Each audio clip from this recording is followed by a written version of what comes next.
ఎండలతో అల్లాడుతున్న తెలుగు రాష్ట్రాల ప్రజలకు భారత వాతావరణ శాఖ కూల్ న్యూస్ చెప్పింది. రాబోయే రోజుల్లో తెలంగాణ, ఆంధ్రప్రదేశ్లో భారీ వర్షాలు, ఈదురుగాలులు వీచే అవకాశం ఉందని ఐఎండీ హెచ్చరించింది.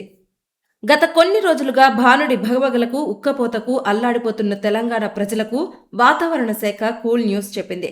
దక్షిణ తెలంగాణ, దానిని ఆనుకుని ఉన్న తీర ప్రాంత ఆంధ్రప్రదేశ్, యానాం పరిసర ప్రాంతాల్లో ఒక ఉపరితల ఆవర్తనం ఏర్పడింది.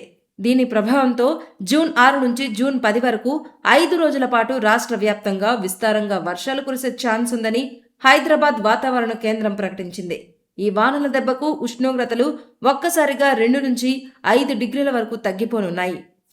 ఉపరితల ఆవర్తనం ఎఫెక్టుతో తెలంగాణలోని పలు జిల్లాల్లో శనివారం రోజు భారీ నుంచి అతి భారీ వర్షాలు కురిసే అవకాశం ఉందని అధికారులు చెప్తున్నారు. ముఖ్యంగా రంగారెడ్డి, వికారాబాద్, సంగారెడ్డి, మహబూబ్ నగర్, నాగర్ కర్నూలు జిల్లాల్లో ఇవాళ వానలు దంచికొట్టనున్నాయి. వీటితో పాటు నల్గొండ, సూర్యాపేట, వరంగల్, హన్మకొండ జిల్లాల్లో కూడా అక్కడక్కడ భారీ వర్షాలు కురిసే అవకాశం ఉంది. ఇవాళ రేపు రాష్ట్ర వ్యాప్తంగా ఉరుములు, మెరుపులతో పాటు గంటకు 40 నుంచి 50 కిలోమీటర్ల వేగంతో భీకరమైన ఈదురు గాలులు వీచే ప్రమాదం ఉందని ప్రజలంతా అప్రమత్తంగా ఉండాలని భారత వాతావరణ శాఖ అలర్ట్ చేసింది. ఆంధ్రప్రదేశ్లో ప్రస్తుతం చాలా విచిత్రమైన వాతావరణ పరిస్థితులు కనిపిస్తున్నాయి. ఒకవైపు వర్షాలు, మరోవైపు మండే ఎండలతో వాతావరణం వైవిధ్యంగా ఉండబోతోందని ఏపీ విపత్తుల నిర్వహణ సంస్థ వెల్లడించింది.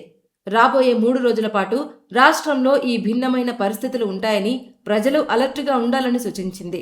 ద్రోణి ప్రభావం వల్ల శనివారం రోజు పోలవరం, తూర్పుగోదావరి, ఏలూరు, కృష్ణా, ఎన్టీఆర్, గుంటూరు, పల్నాడు, మార్కాపురం, కర్నూలు, నంద్యాల జిల్లాల్లో అక్కడక్కడ మోస్తరు నుంచి భారీ వర్షాలు కురిసే అవకాశం ఉందని అధికారులు అంచనా వేశారు.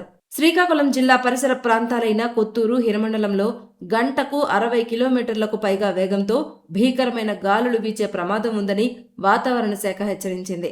ఉరుములు, మెరుపులతో కూడిన మోస్తరు వానలు కూడా పడనున్నాయి. ఆకాశం మేఘావృతమై ఉరుములు వినిపించిన వెంటనే ప్రజలు సురక్షిత ప్రాంతాలకు వెళ్లాలని అధికారులు సూచించారు. అయితే మరోవైపు శ్రీకాకుళం, విజయనగరం, మన్యం, అల్లూరి సీతారామరాజు, పోలవరం, కాకినాడ జిల్లాల్లో ఎండ తీవ్రత కూడా గట్టిగానే ఉండనుంది.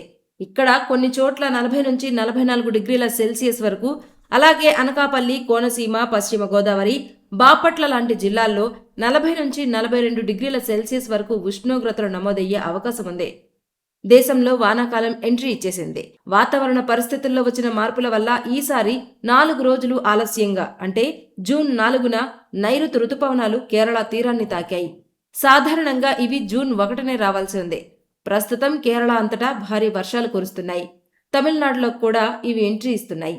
ఈ రుతుపవనాలు రానున్న వారం రోజుల్లో క్రమంగా తెలంగాణలోకి ప్రవేశించే అవకాశం ఉందని వాతావరణ నిపుణులు అంచనా వేస్తున్నారు. 2-3 రోజుల్లోనే ఇవి తెలుగు రాష్ట్రాల్లోకి ఎంటర్ అయి జూన్ 15 నాటికి ఆంధ్రప్రదేశ్ అంతటా పూర్తిగా విస్తరిస్తాయని అధికారులు చెప్తున్నారు.